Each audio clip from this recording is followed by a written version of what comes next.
and I get to work with Michelle, who's a personal friend and a colleague. So it is really a pleasure to be here today. I'm also going to say, for those of you who are in the Northeast, or even in the, I'm in Rhode Island, so I'm pretty close to Boston, but if you are in the Northeast, then you gave up a beautiful lunch break because it's gorgeous outside. So I feel especially honored that you chose to spend your lunch break with me talking about resilience. I'm going to go ahead and share some slides to get us going. In a minute, I'm going to ask for more feedback from you to find out. Let me just get these back in order here to find out where you are. But let me get to that slide in just a second. There are a lot of resources in addition to today's session in the mindfulness section on my website. So you can just make a note, sabrina-woods.com. And I also added in a handout. It's in the chat box. You can download it there. Michelle's also going to send this to you. When the pandemic hit, I spent a week really researching, oh my gosh, how are people going to do job search, and what can we do to help them stay resilient?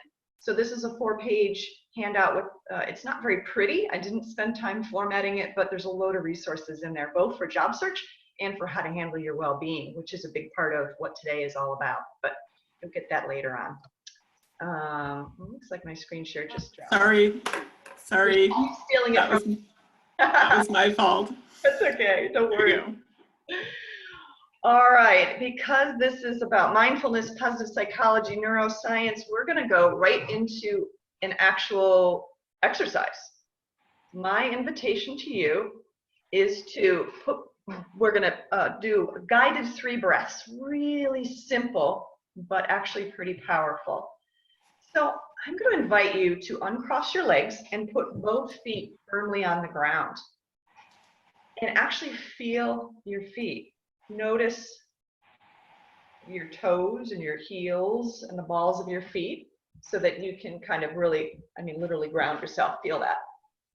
And notice where your back is leaning up against the couch or the chair.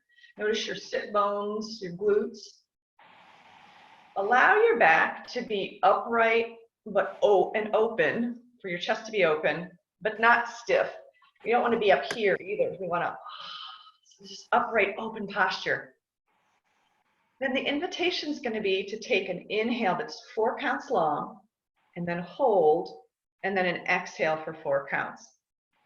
We're just giving our brain a little mini break, and we're allowing us to arrive into this moment rather than the millions of things that are usually streaming through our head. It's a mini pause to arrive and have a break. Okay, are you ready? So here we go. Deep breath in. Hold. 4, 3, 2, 1, and exhale.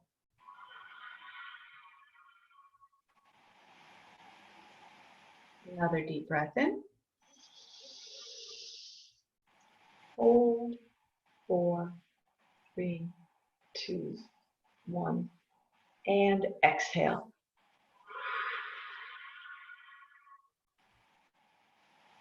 Last deep breath in. Hold. 4, 3, 2, 1, and exhale.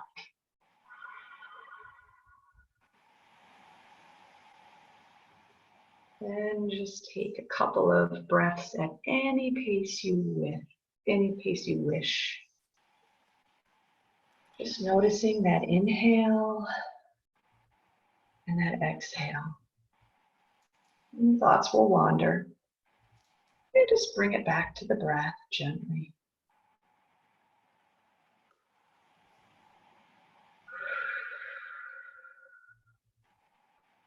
Good. I can't tell you how often I use this tool. It is so portable, it's so fast, and it will take anxiety or stress. Maybe I'm at an 8, it's going to bring me down to a 7, maybe even a 6. It's just so quick. So my hope is when we're really maxing out, we can take this moment and go, let me take 3 of these deep, rich breaths. All right. From here, I'd love to find out who's with us today.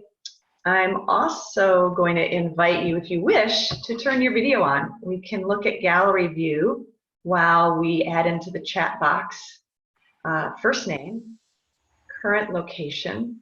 There's probably going to be a handful of Boston, but I bet you we've got people across the country and maybe some people in other places around the globe. And I'd love to see that. And given the nature of the talk and also the nature of our world today, sharing something you're grateful for can be a really positive way to kick off this session. It can be something really simple. I'll share one of mine. I went for a walk right before this. It's part of my wellness strategy.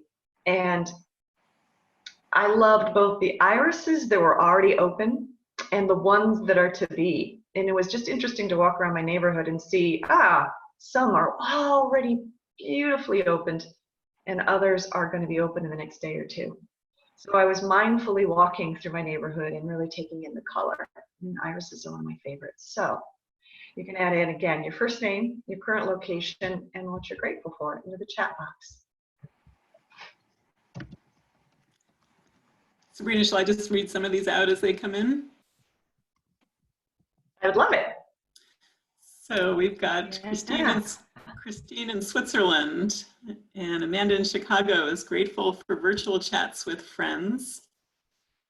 Chris is in Camarillo, California, grateful to be able to spend this time in quarantine with people that I love. Kristen in Danvers, Mass, grateful for health and job. Maureen Holmes in Wakefield, Mass, grateful for this sunny day and the time to deeply reflect during this pandemic. Dominique in Boston, still being able to teach. Susan Mello in Cambridge, grateful for the lilac scent and turtles I saw on my walk by the Charles. Mary in Newton, grateful for this beautiful sunny day. Suzanne in Bolton, Mass, grateful for hummingbirds and orioles in my backyard. Nadia from Egypt, all right, in Alexandria, Egypt, grateful to be among my family since a long time. We've got someone in Houston, glad to be here, learn and networking. Prathamesh in Boston, happy for a long sleep I had and waking up to a great sunny day. Yenny from Brooklyn, grateful for food on my table. Ivana in Florida, grateful for having the time home with my kids. Carlos from Lowell, Mass, grateful for my family is healthy and safe. Kelly in Foster, Rhode Island, grateful for family and friends who are all very healthy. Melanie in Atlanta, my health and awesome friends. Lindsay from Hanover, Mass, grateful for sunshine, flowers, and walks outside. Stephanie in Rockport, hi Sabrina and Michelle, Stephanie Legatos, nice to see you both again. Today I'm grateful for sunshine and birdsong. And Priya Brata in Mumbai, all right, grateful to have a job during this pandemic. Olga in Boston, grateful for health and the beauty of nature. Wonderful, thank you all. That's wonderful, thank you all.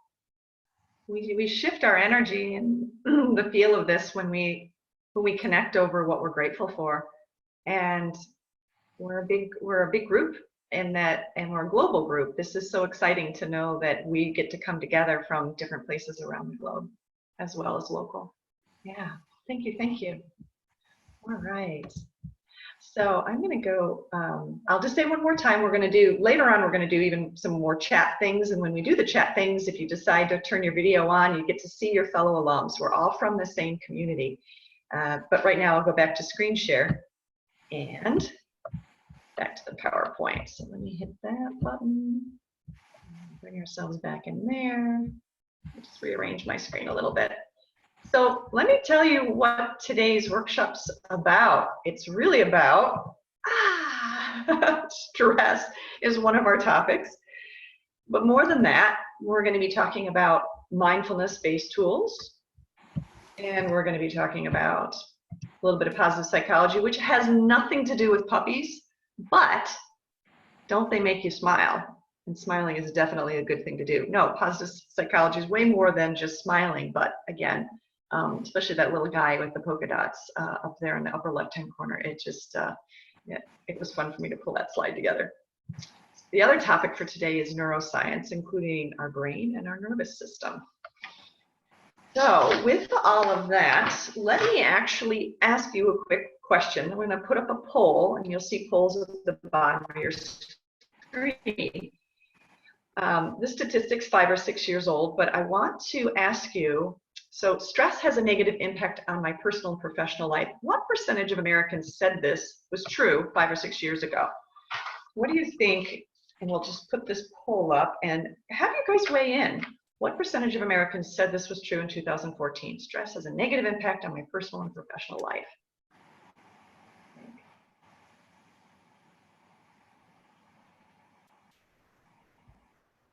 Okay, the numbers are coming in. Yeah. I love this. Get a sense of you as we add in these poll questions. All right, I think we're good. All right.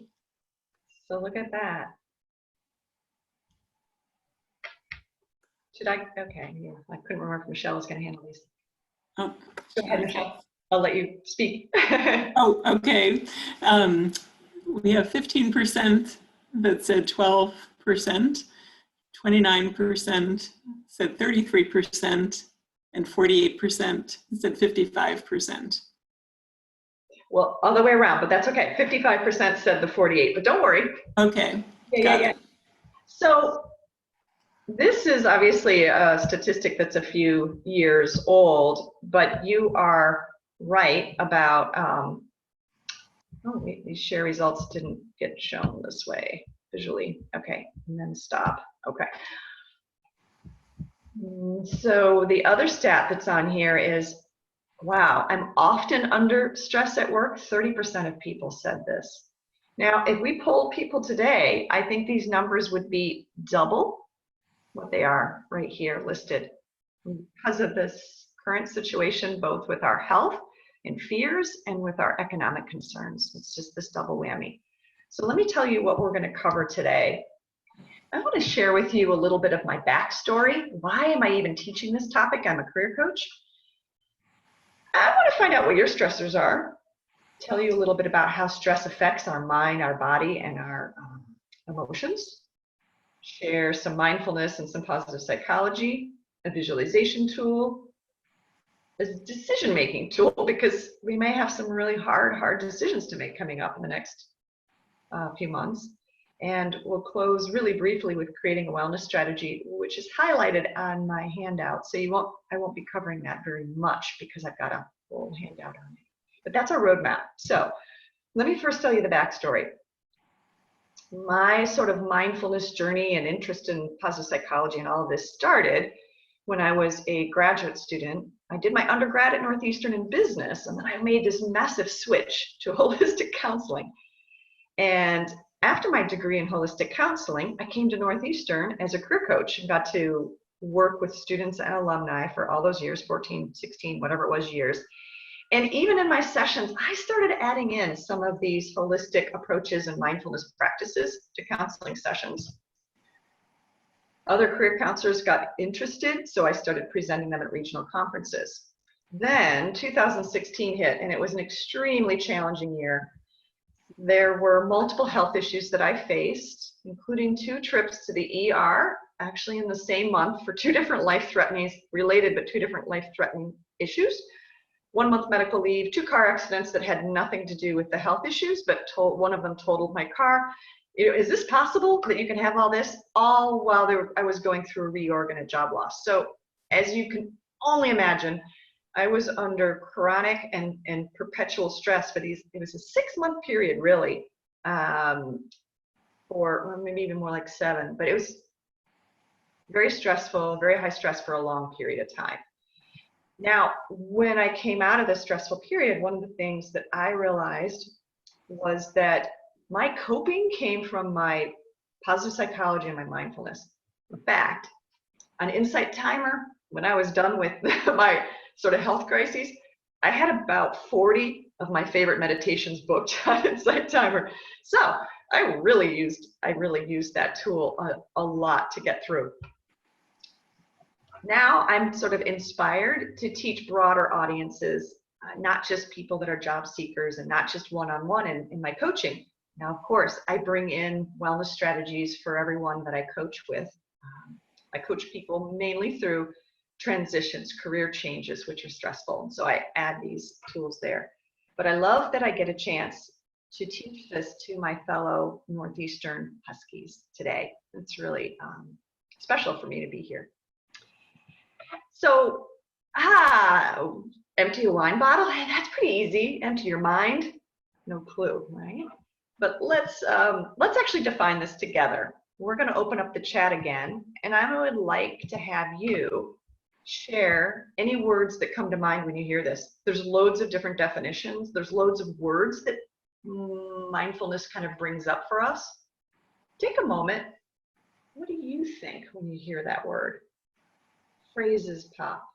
And then feel free to add to that chat. Being, meditation, present moment awareness, peace, being present, being more aware and present, be here now, awareness of your surroundings, a lot of being in the present moment, single-minded focus on whatever I'm doing right now, focus on tranquility, connecting your inner self with the world around you, sitting in the present and taking it for what it is. Presence and awareness, accepting what's happening now, not judgmental, letting go of judgment and accepting where you are, being present in your body, letting go of past thoughts, clear and stable status. It's a smart group here. Gosh, I don't know if they need me, Michelle. You got this, okay? But here's the APA definition is mindfulness is maintaining moment-to-moment awareness of one's experience without judgment. It's also so many of those other things that we just spoke about, but this is just one definition. And let me just say a tiny bit of background information. Some of you may have heard of Jon Kabat-Zinn. He is, I kind of consider him the pioneer of mindfulness. He developed MBSR, mindfulness-based stress reduction. And believe it or not, while I was an undergrad at Northeastern, in my senior year, I ended up taking MBSR directly from Jon Kabat-Zinn. He was my actual teacher. I took a bus out to UMass, what was it? Now I'm forgetting the UMass Medical Center in Worcester, and did his course way back when. And so if you ever hear of MBSR, just know that that's probably one of the most grounded and most researched of all mindfulness practices and trainings. But here's a quick question for you. If we have this just moment-to-moment awareness of our experience, can mindfulness be more than meditation?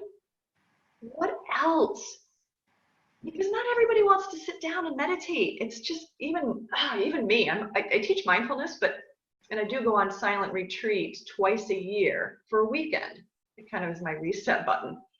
But I don't sit down every day and meditate. I do other mindfulness practices where I have that moment-to-moment awareness going on. So take a moment and ask yourself, are there other things in your life that give you that mindfulness, those attributes of mindfulness? And if you want to add in a chat, and then we'll have Michelle share some of those as well. We've got being in nature, journaling, prayer, walking, eating, transitions, to help improve creativity, innovation, mental stimulation, exercise, karate, walking in nature, prayer, playing music, yoga, running, gardening, watching the sunset, dancing, reading, being aware of your thoughts, playing guitar, forest bathing, and cooking. Wow, this is great. Gardening and cooking. Awesome. I love this. I love that we've captured these too. Zumba online videos, cooking, meditating, live videos, socializing. great diversity here. Oh, that's great.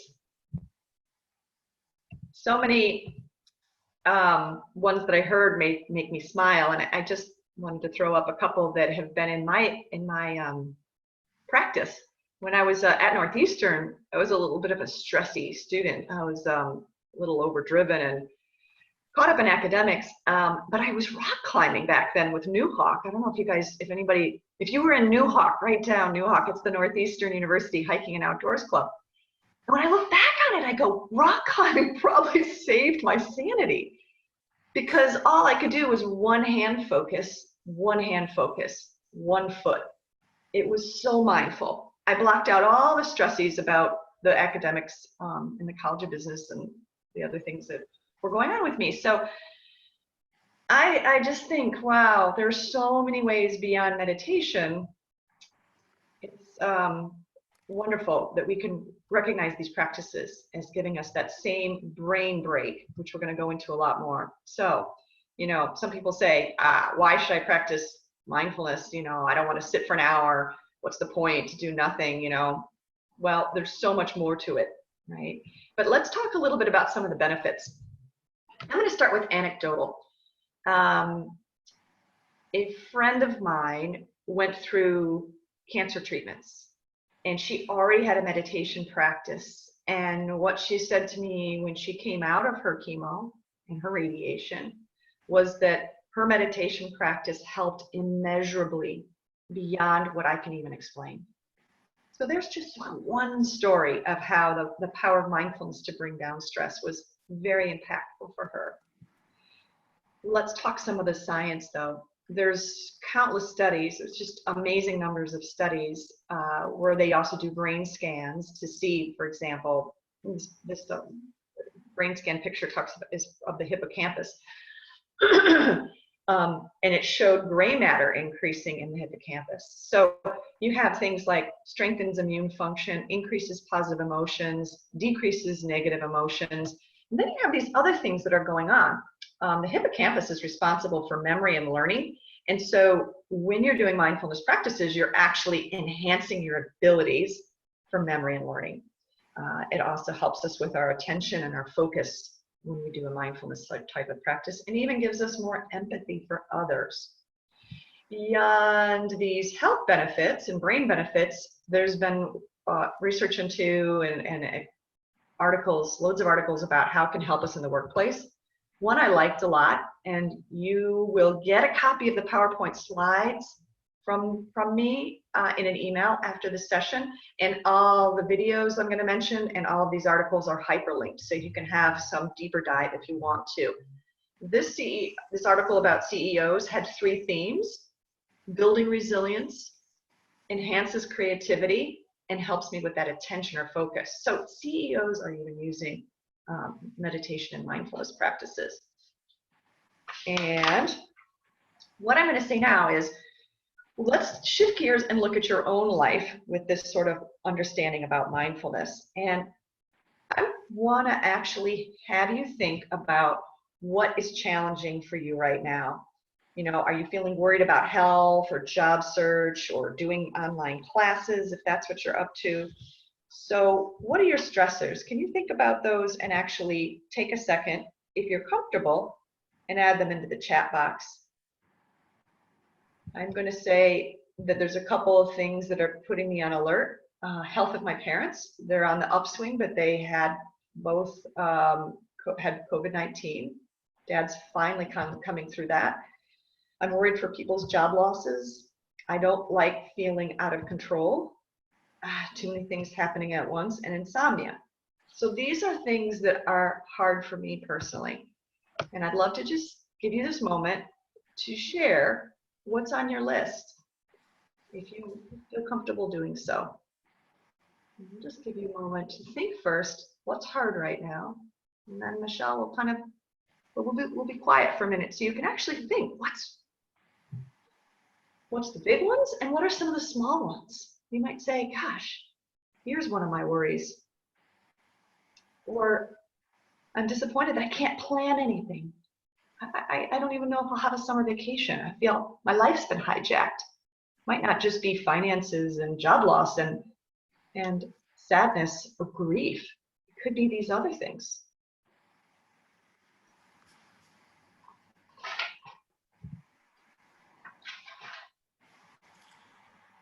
And so we have, hang on a sec, career transition, leaving a long-term job due to COVID, uncertainty, finding meaningful work in this economic crisis, job search, online class, and working to get in shape, economy, work pressure and poor relationships at work, health of the family, inability to travel, job loss, inability to freely go out, poor communication with professors while taking difficult online classes, career changes, family connectivity, uncertain about job status, not able to see family, feeling sort of goal-less, caring for a 97-year-old mother, re-entering the job market after a career break, finances due to job loss, moving and a new job, how my program is impacted by remote work, uncertainty, okay, got those, just making sure I haven't missed any, need to leave the current position, not sure I want to continue my current career path, not sure how to figure out what will make me happy, parent, caregiving challenges, fear of making 88-year-old father-in-law, fear of bringing something home to his father-in-law who's elderly, career frustration, unable to travel, no direction in life, no job interviews. Several people also waiting on job interviews. It's a lot of stress. So much to hold, so much to carry. It's a lot. One of the really big things is it's compounded. And so, you know, the things we might have as a safety net, oh, okay, well, at least I have my health, and then boom, you have something happen with your health, or I have a job and then you don't have it. So feeling the out of control and then the uncertainty and having multiple things affected at once is really ramping us up. If we look at this next slide, you'll see the American Institute of Stress said top causes of stress in the US, job pressure, money, and health. And what's happening right now is all three are being affected by for many people. So you're not alone, first of all, in all that's happening. And while we can't solve these dilemmas overnight, one of the things we can do is proactively address them. And so one of the first things I want to do with this is I want people to really have a deeper understanding of what happens when stress is hitting our physical being. And so we're going to talk about how does stress affect us. This slide might be your brain, right? What is that? Oh, just my mind. Because there's too much. It's too much on our plates. So let me hear if people can share what happens to you if stressed. You could pick one of these. Is there something that goes on in your body? Is there something that specifically happens with your ability to think and problem solve? What about your emotional state? So pick one category and think about how that affects you. And then I'll be quiet for a second and let you type in. And then I'll have Michelle pick 5 or 6 from the list, especially if she sees more than one. So like I said, I'm going to be quiet and let you think about this. How does it show up for you?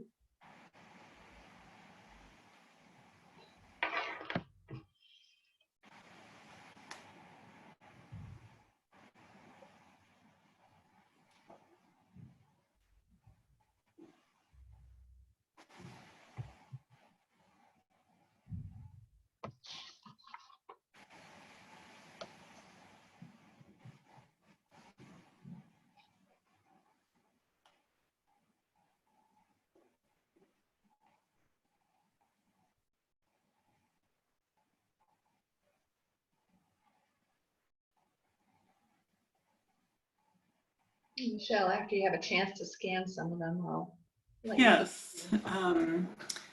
Hijacked brain, that's a good way to describe what goes on.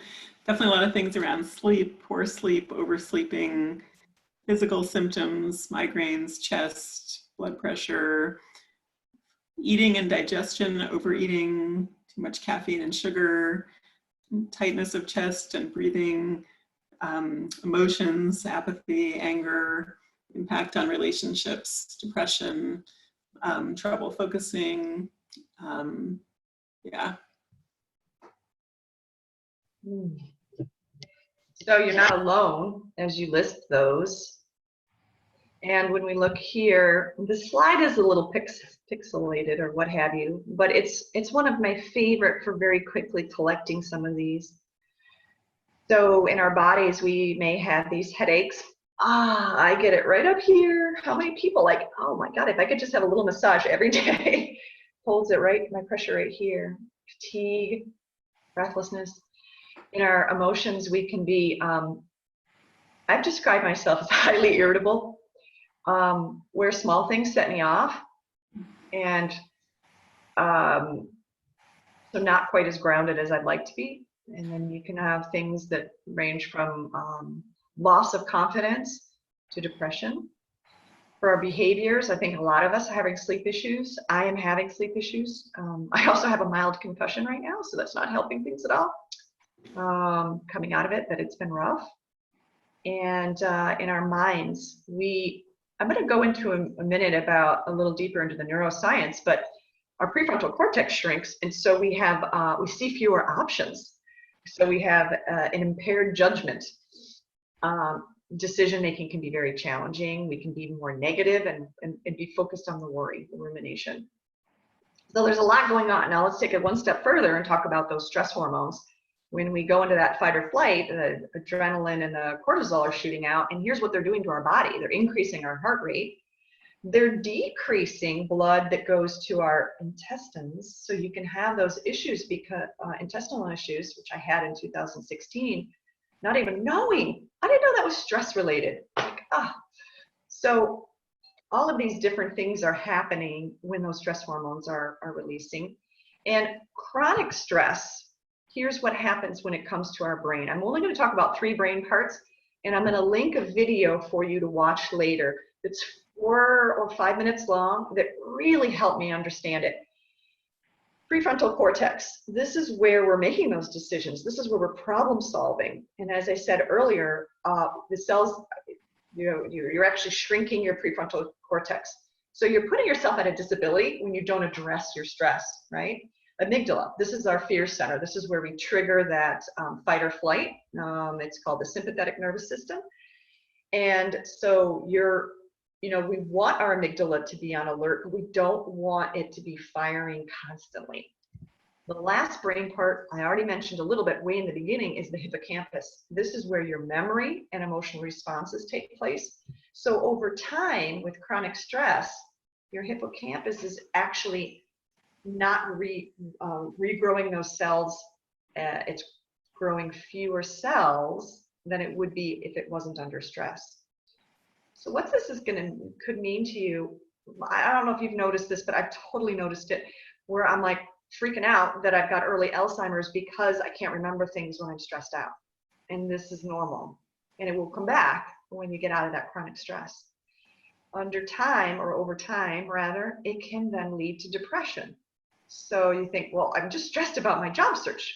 But if you're stressed about your job search for many, many months, it can, change your brain and lead to that. So I say all this not to freak you out completely, but to help you take ownership that it's not just, luxurious to be good with self-care. No, it's brain smart to be good with self-care, because we don't want to have this weakened prefrontal cortex and weakened hippocampus, and we don't want to have a strengthened amygdala for extended time. Now, I know it's a tease, but I'm not going to play this video because I want us to have some more time on the solutions. But I really hope that you add to your homework assignment. Yes, I give homework to all my clients when I'm working with them, so I'm considering you all my clients today. Your homework assignment is to listen to me, is to watch this TED Ed video. It's going to reinforce what we just talked about in 5 minutes, which is going to be great.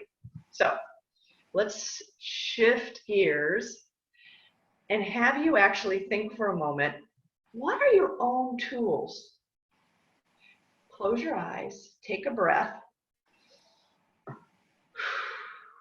What do I do for my stress? I just want you to think about that for a second. It's going to be quiet and let you think. You already know good ways to handle it.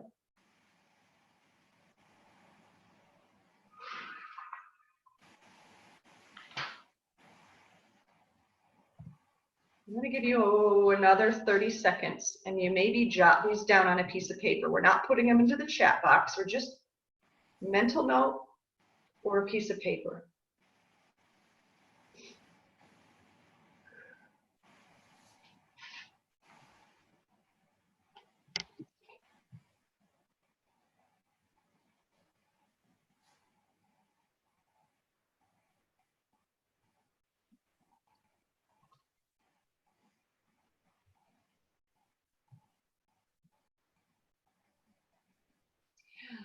What are your strategies on a good day to deal with your stress, or to be proactive to have less stress?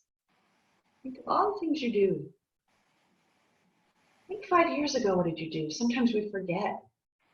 All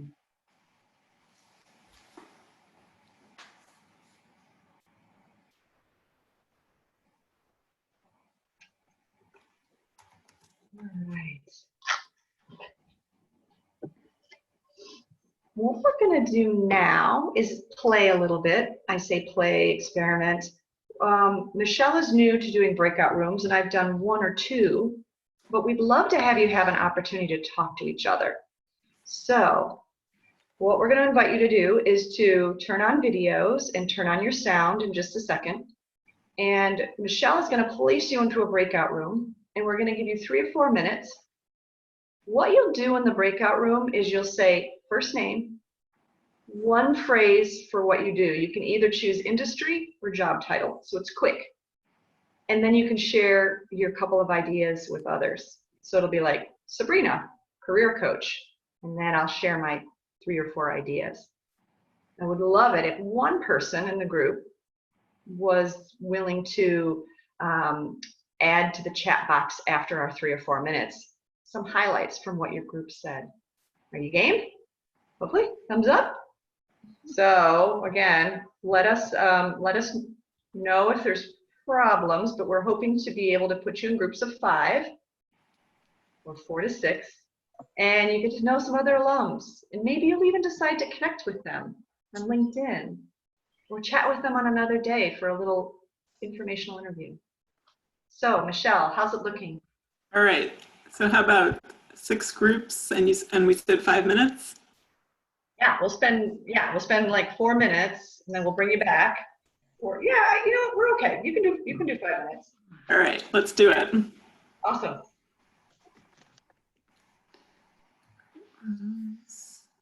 So your name, 1 phrase about the area of work you are in, and then share a couple of your strategies at whatever comfort level you have. And if you turn your video on, it'll be a little nicer.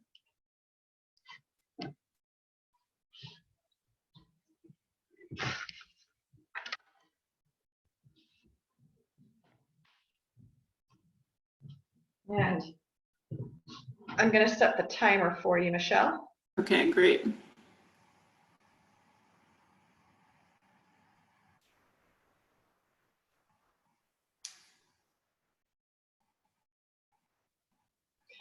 When that goes off, we'll bring people back, and they have 60 seconds to come back. Okay. Meaning it takes a full 60, yeah.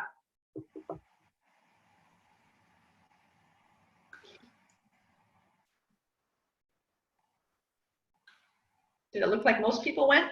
We got a couple still with us, but. Okay. I didn't see a place to put in the time, so it's just. Oh no, there isn't. Yeah, you'll just bring people back in when my alarm goes off. You can send everybody a group message, just so you know, for future reference. Yeah, do you want to let me know like at the 4 minute mark? Oh, I set my timer for 3.5 minutes. Got it. Yeah, All right, we're fine. because we've probably had 30 seconds as they were moving out. Yeah, well, we can go a little bit longer than that even, because they're going to enjoy being able to talk to each other. Okay.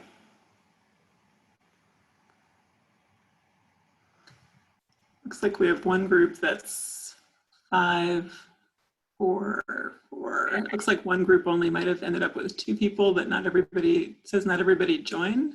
Oh, okay. Yeah, there's a couple. I see Paula and Jennifer maybe are still with us here. Might not have gone into their rooms. Okay. No, actually, there's more than that didn't go in. I don't know what that's about. Yeah.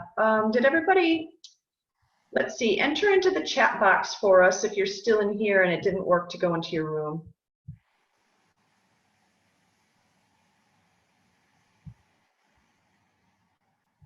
So I still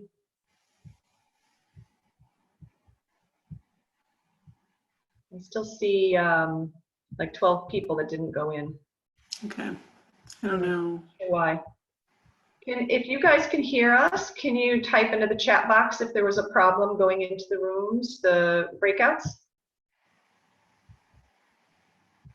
I see. I think I see 8 total that didn't go in. Yeah. I think they might have chosen not to. Okay. That's okay. Yeah. Sabrina, we did have one question from earlier about what is forest bathing? Forest bathing. Oh. Yeah.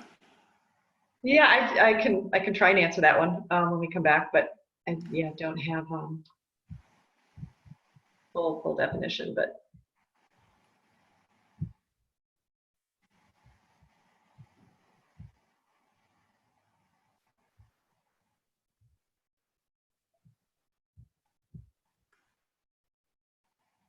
okay. Another 15 seconds here. Okay.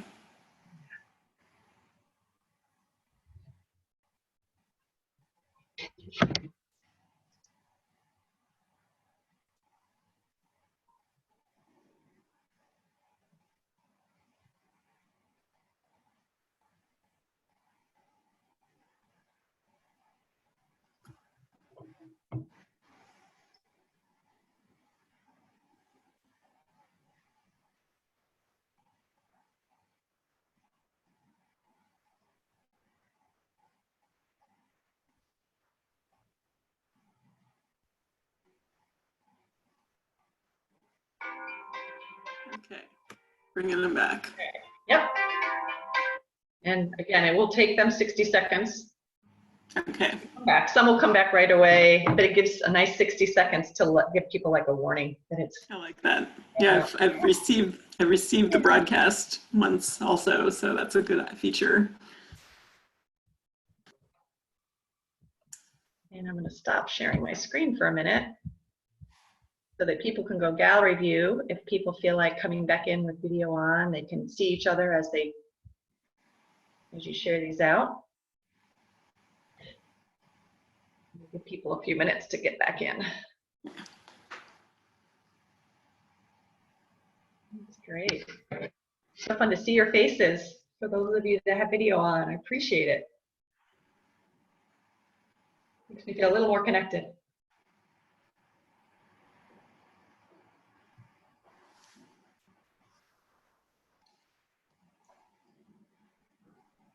How's it looking there, Michelle? Most people back? Yes. Yep, everyone should be back. All right. So hopefully that was nice to be able to say hi to a fellow alum, fellow Husky. And if you want to choose some of your favorites, if you could type, one person might be able to type into the box, or it's okay if more than one person does, a couple of your highlights from that, and Michelle will share them out.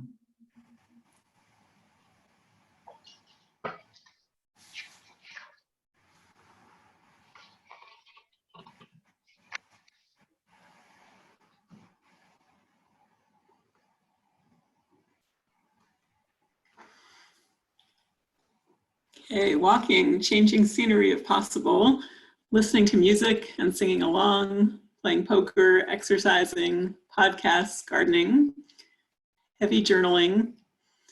Group number 5 was all about exercise on a good day, talking with a good friend, yoga, cooking, walking, music, studying psychology, golfing, cooking, journaling, music, Wow. rock climbing, rock climbing, Rock climbing, yay! talking to friends and family, stop and reflect, tennis, beer, laughing right out loud, walking the dog, a lot about exercise. Oh, these are great. I think we're good. Love it.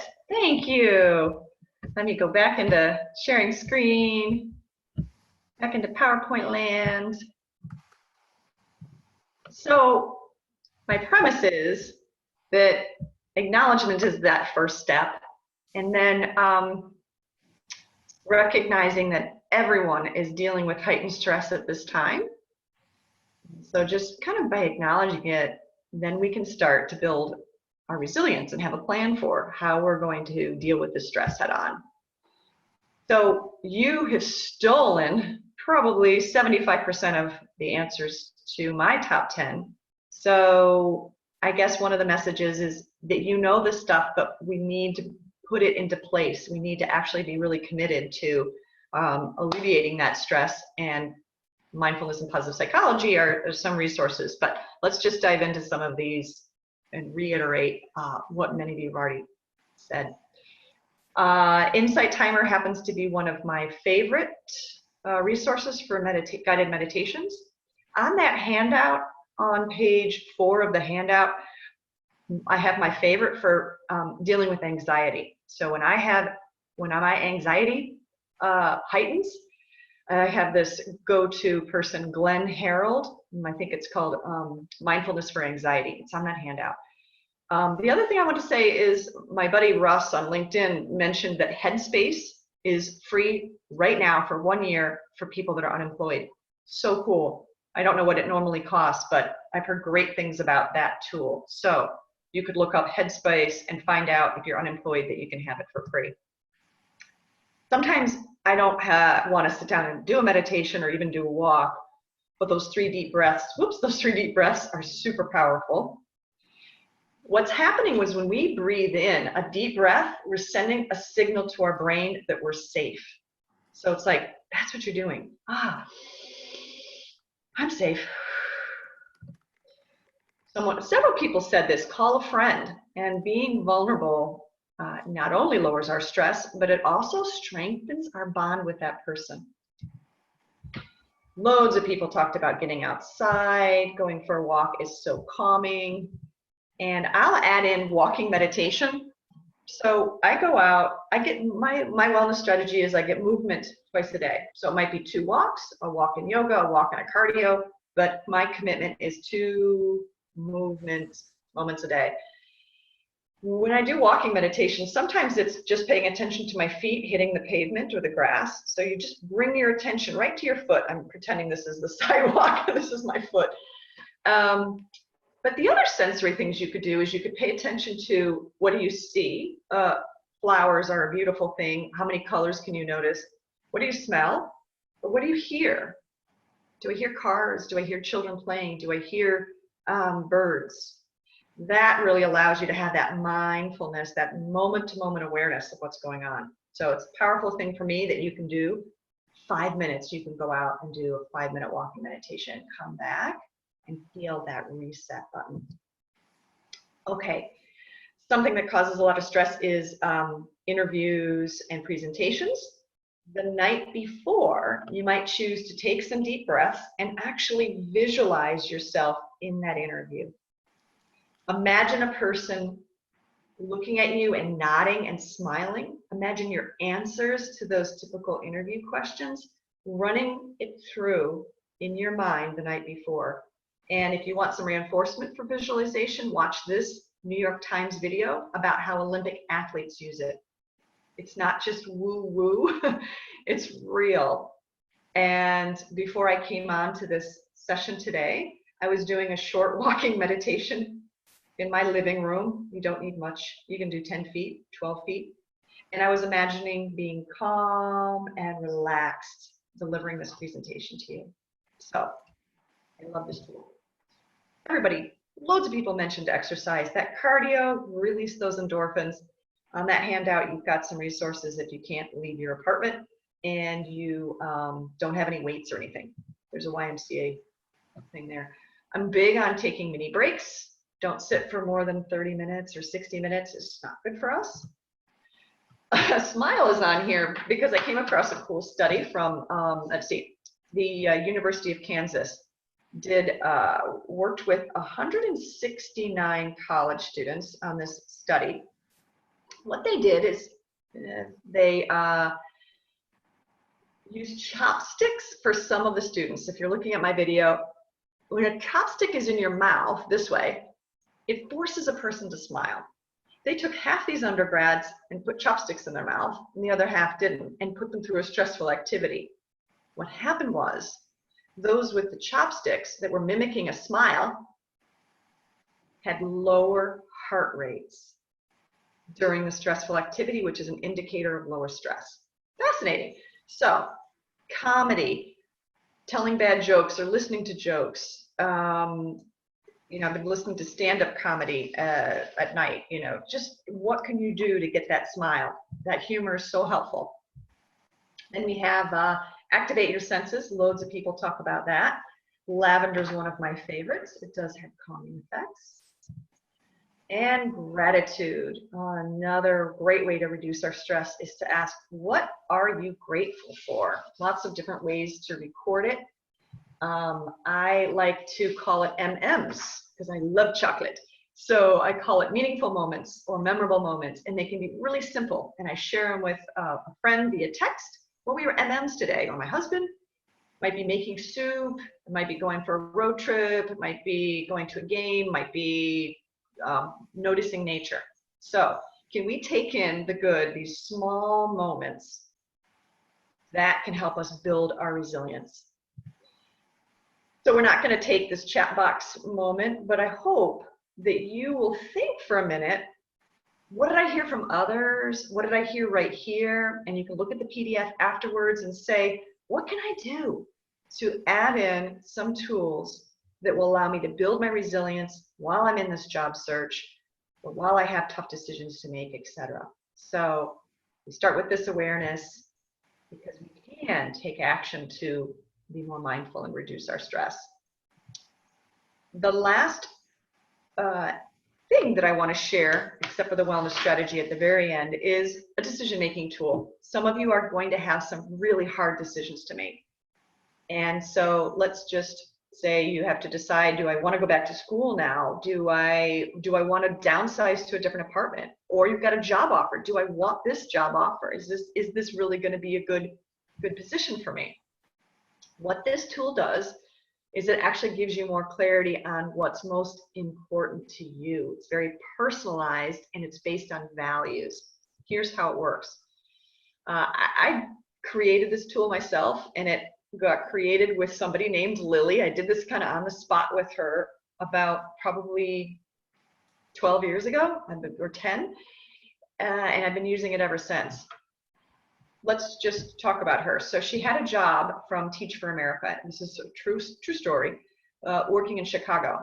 And so some of the positives that you get from Teach for America would be it's competitive, it lasts for 2 years. You don't have to be an education major. They place you around the country, good network and good training. What I did is I designed a dartboard or bullseye with 3 concentric circles. On the innermost circle, Lily put all the positives that were the most important to her. If it was only medium importance, she put it on the second level. And then the third level was it's not bad, it's okay. Here's what hers looked like. This is a simplified version of it. We had her sheet of paper, big sheet of paper covered. But the main ones were excitement of being in a new city, it matched my values. She also knew she wanted to work with kids, and she liked the reputation. The training was sort of not as big of a deal, so it was level 3. When you do this exercise, you're basically giving weight to each thing. The pro-con list, like a T style, pros on one side, cons on the other, doesn't weight them. So this allows you to see it in a visual way. You could do then the same thing for the negatives. I'm hoping this tool might help you when you're making those tough decisions and really flush this out. Do a bunch of all the things you can think of one day, and the next day do some more. The last thing, and like I said, I wasn't going to go into this in any depth because it's in the handout, but with my clients, everybody that I'm working with in a career transition automatically is asked to develop with me a wellness strategy so that they can have more confidence, be more positive, and be more calm in the time of stress. I look at 4 categories with them. 1, movement and exercise. 2, social emotional. 3, nutrition. And 4, sleep. Here are some examples of some some homework assignments that my clients have come up with. Might be cardio, cooking meals, get out to attend some virtual events, no screen time. One of my clients was taking her laptop to bed. Not good. She was literally in bed watching movies right before she went to sleep. So she had to change her plan and get off of it by 10. So one more wrap up little treat is to consider watching Sean Akers' The Happy Secret to Better Work. I found this about 3 weeks ago. Sean repeated so many of the things that I believe in. This is one of the slides from his presentation. Creating lasting positive change can be helped by 3 gratitudes, journaling, exercise, meditation, and random acts of kindness. My invitation to you as we wrap up is to actually get out your phone and think about tomorrow. Is there something you can do to make tomorrow 5% better? Notice I'm not saying you're going to make your life overnight transformed, but baby steps. I believe in little changes to help us make things better. So I really hope you take a moment to do that at the end of this workshop. This is just a reminder that I've got resources on my website, videos and blog posts and other websites. And I love this slide. Is you mindful or are you being mindful? So thank you for bringing your whole self and all of your participation. It was just really wonderful to get to share this with you. Feel free to connect with me on LinkedIn. If you have a quick question, send it my way. And I'm going to be back with you again. I'm just so excited. I'm going to teach you a LinkedIn for during times of uncertainty for networking and profile. That session, I'm going to look it up right now. I think it's June 11th. What's that? June 11th. June 11th. Okay, thank you. I didn't have this handy. So June 11th at the same time at 12. And I think we have it at 1. Oh, 1, sorry. Yep. Me with my details. Me too. So again, Thursday, June 11th from 1 till 2. Join us for LinkedIn networking strategies. And I think that there'll be, Michelle, here's a question for you. Could you, when you send out the handout and the copy of the PDF slides, would you send a registration link right there for everyone to make it really easy for them to join the LinkedIn session if they want to? Absolutely. Yeah. And I want to thank Sabrina for such wealth of experience and information here, and also your calm manner of presenting. I felt like I got calmer just listening to you. But we all have homework to do. There's lots of good ideas here. So really, let's take this seriously, but don't stress, to implement these great ideas. We will be following up with you, and also just a couple of resources to mention. Someone in the chat did mention to be aware of employee assistance programs as well as mental health counseling options, but also at Northeastern in terms of career things right now. So if you are a current student or 5 years out as an alum, the Career Design Office is providing services I'm also providing an individual coaching session if you're in a job transition during this time, or if you're furloughed, that kind of thing. So you are welcome to reach out to me. We're also interested in ideas of if there's certain topics that would be meaningful to you right now. We're going to continue to offer career programs like this. So thank you you're ready to set yourself in the right direction by taking this pause today for the webinar. I wish you well with implementing some of these ideas, and hope to see you at Sabrina's next webinar. And we have other programs coming in June. Thank you all, and thank you, Sabrina. Thank you all. Have a great rest of your day. Take really good care.